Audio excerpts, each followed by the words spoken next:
Hey, welcome to Gold Scratch. So today we're going to talk about spark plugs 101. I'm going to give you a bunch of information about spark plugs. A lot of it, everybody thinks they know everything there is to know about them, and you probably do know most things, but I'm going to try and give you a couple of facts you might have not thought of before. But I am going to go through using a very popular spark plug, MR43 LTS plug. These are the standard plugs. If you buy a Chevrolet crate engine, CT400 or ZZ6, ZZ383, these little plugs are going to come in it. So I'm going to give you the whole rundown about what an MR43 LTS means.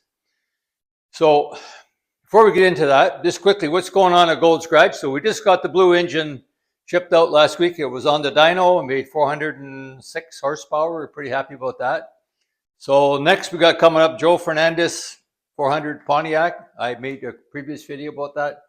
Joe's just getting the parts all together for me right now. That'll be the next one to do. So this was Roland Cron's 350 that he bought from Mike. And this is the one that we put the World Products heads on. There's lots of interest in that video. January 7th, we're going to dyno this one. We just love dynoing engines, so that's what we do. January 7th, we're going to dyno Roland's engine. And I still have my 406 small block that made over 500 horsepower. And I got it on sale for Christmas. I still have it, so Christmas sale. It's your big chance, guys. If anybody's interested, you can contact me through my channel or lots of other ways I can give you. So today, we get into the spark plug thing, and I'm going to give you some other hints and facts, just to catch up on a couple of things. Somebody asked in a previous video, we did a video about gearing, and I said this was a 488 Ren, and somebody questioned it. So I always like to follow up and validate it. So if you look at the numbers stamped on that gear, it's 839. 8 into 39 is 4.88. You can do the math yourself. So I just wanted to cover that point off. While I'm at it, we have another video about valve springs coming up. I'm going to give you debunk a couple of myths about valve springs that I hope you can find interesting. One other little thing, a comment from one of the subscribers on my channel just recently when we were talking about 2-bolt main, 4-bolt main. So this gentleman was a engine builder for NASCAR when he was back in the day, so to speak. And he gave me some really good hints about how you can reinforce a 2-bolt main if it's not a 4-bolt main, how they used to do it in NASCAR before. 4-bolt mains were not made by General Motors until 1969. So before that, these guys were running NASCAR engines on 2-bolt mains. So it reminded me of something, so I dug it up. This is a book by Waddell Wilson. If you're a NASCAR fan, you'll know that name. Waddell Wilson is in the NASCAR Hall of Fame. Not many engine builders, most of them are drivers. He's in the NASCAR Hall of Fame because he was a famous engine builder. And I bought this book a long time ago. It was copyrighted in 1975. So that discussion on my comments on my channel made me dig up this book and look at it again. And I'm going to read it all over again. It's an excellent book. And it's interesting. Almost everything that's in here still applies today to engine building. So if you have a chance to pick one up and you want to learn lots and take a deep dive into the engine building technology, a good place to start. So let's talk about spark plugs. So I'm going to start by decoding a very common spark plug, as I mentioned, an AC Delco, and for what it's worth, Chevrolet, General Motors, I think AC Delco used to be a subsidiary of General Motors. I'm not sure if that's still true. But anyway, they had exclusive, every GM car you bought pretty much back in the day had AC Delco spark plugs. So, and a lot of them still do. Maybe all of them still do, I don't know. So this is an MR43 LTS, once again, that comes in if you buy a crate engine, CT400, the race engines, and I have many of them because I've had more than a few CT400s because I race pro late model stock cars. So The plug on the plug is, well, I can show that MR43 LTS. Well, we're up close. So what is a spark plug? Spark plug is simply a ground. And so all the voltage comes from your coil and your distributor and your capacitor, all that stuff. And it is delivered by the spark plug wire to this terminal. All the porcelain does is insulate it. And the voltage shows up at this end of the spark plug. And the voltage is pretty much like lightning. It wants to find the easiest path to ground. And if you got the right spark plug and the right combustion chamber and the right gap, usually about 35 thousandths of an inch, that path to ground is going to be to jump across from that electrode to this one. And this one just grounds right onto the cylinder head, and the cylinder head grounds to the block, and you got a complete circuit, and that's how you get a spark, and that's how you ignite your combustible mixture and have combustion. So the MR43 LTS, once again, there's a standard nomenclature on them. So what does it all stand for? So M stands for, in this case, marine. Now GM provides these plugs in these engines. Probably, it's also a very heavy duty plug, but marine plugs are nickel coated, so they won't rust, mainly because they're spark plugs sitting in boats in a rusty or wet atmosphere. And mainly that's the main reason, is so they don't rust. Almost all spark plugs today are RF resistor, and that does two things. It stops radio interference, and the radio interference can do two things. It can make your radio noisy. It can also make your car misfire. So resistor is there for that reason. So we got the M and the R covered off. The 4 means it's a 14 millimeter thread. That's the diameter of the thread. And almost all automotive spark plugs in modern cars are 14 millimeters, pretty standard. And the next one is probably the most important one, is the heat range. So for AC Delco plugs, the heat range is from 2 to 6. So 3 is a fairly cold spark plug. And as the numbers get higher, the plugs get hotter. So pay attention to that, because that's not also always true. NGK plugs, for example, the higher the number, the colder the plug. So cross-referencing heat plugs is tricky. One of the things you have to remember, if you look at a cross-reference chart, a lot of times it'll just tell you what plug fits in the hole and will thread into the engine. It might not be the right heat range. So you got to pay attention to that. So 3 is fairly cold. So these are the plugs, by the way, that we did a dyno Will Casey 350 last weekend, and it had fast burn heads on it. These are the plugs I installed, brand new ones, when we went to the dyno. Basically, the rule of thumb, you want the coldest plug you can use, especially if you have a high compression engine, that won't foul. And on the cold side, if it gets too cold, especially if you're driving it, and your hot rod in the street, stopping at street lights and letting it idle, that sort of thing, it might be vulnerable to fouling. So my advice to Will was, if you find out they foul, then go to a little bit hotter spark plug.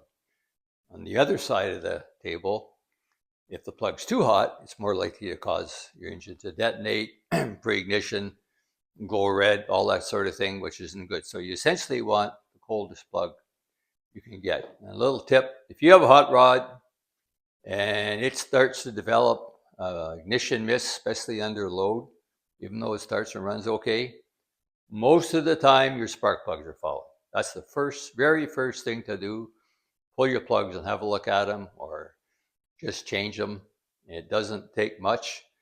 As I mentioned, the spark plug, the voltage which is coming from your coil is probably around 40 or 50,000 volts. It just wants to get to ground the easiest way it can. If there's carbon on that plug, it'll still fire, but it might fire through the carbon at 10,000 or 20,000 volts. So you have a weak spark.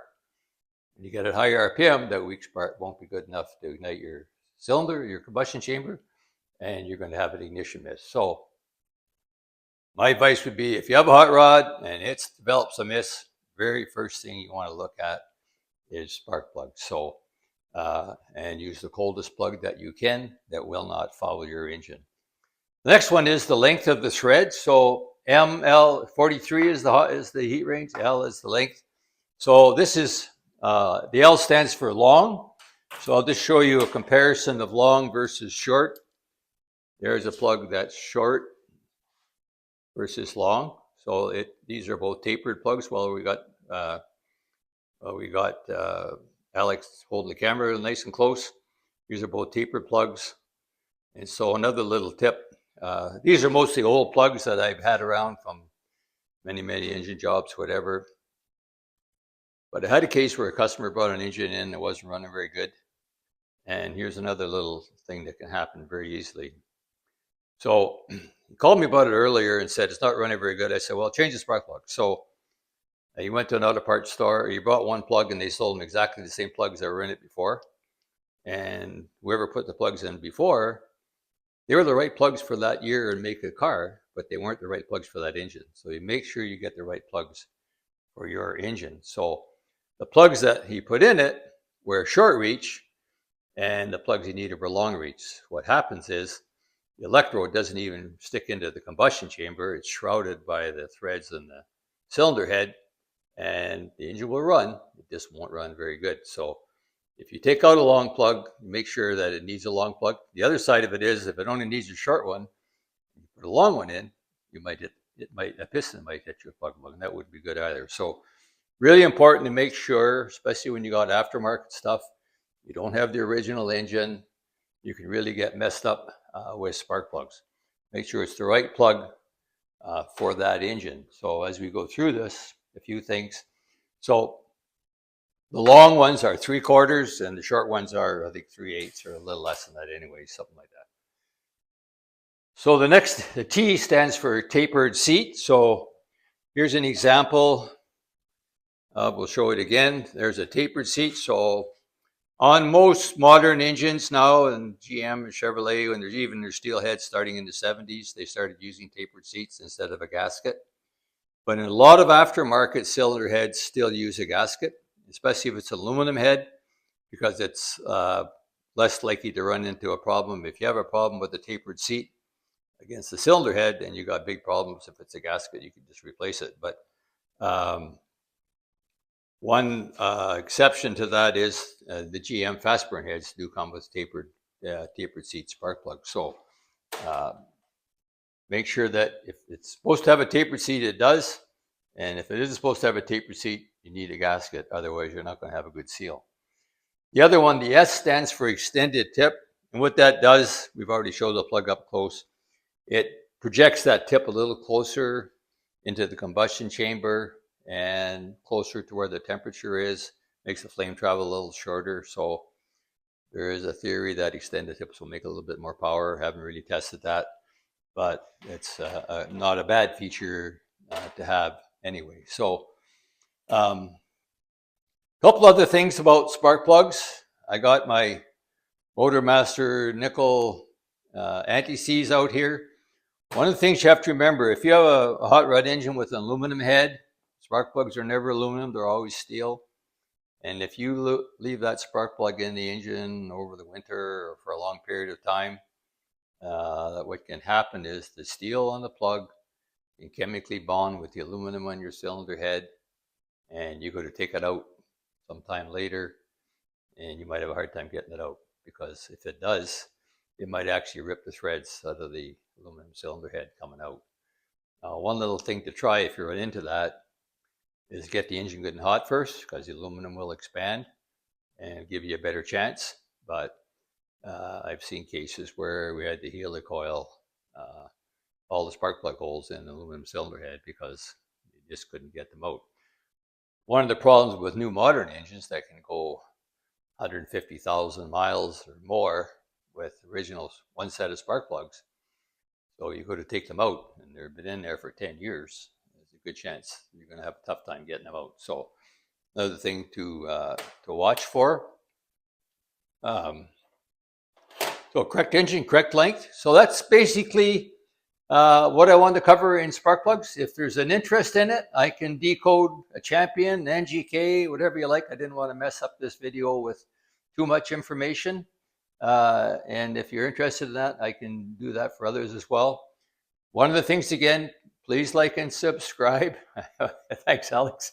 I always forget to say that. And I always want you to like and subscribe, even if I don't say it. But we're just on getting to today or tomorrow, we will have 8,000 subscribers. So a year ago, we had less than 800 subscribers. So in fact, 6 months ago, we had less than 800 subscribers. So it's coming. We're doing pretty good. Thanks to a lot of hard work by guys like Alex that helped me do videos and think up content for videos. We're actually going to Bill Little's tomorrow, and he's got something to show us. We're going to make a video with Bill Little as well. And Mike Kimball, of course, who does a lot of my production stuff. He did all the work on the dyno video we made on the weekend with Will Casey's small block 1981 350 Corvette engine, and we made over 400 horsepower. We were actually very, very surprised. I was anyway. I thought we'd make 375 or something. I didn't think that camshaft would make 400 horsepower, but nice surprises are always good. So.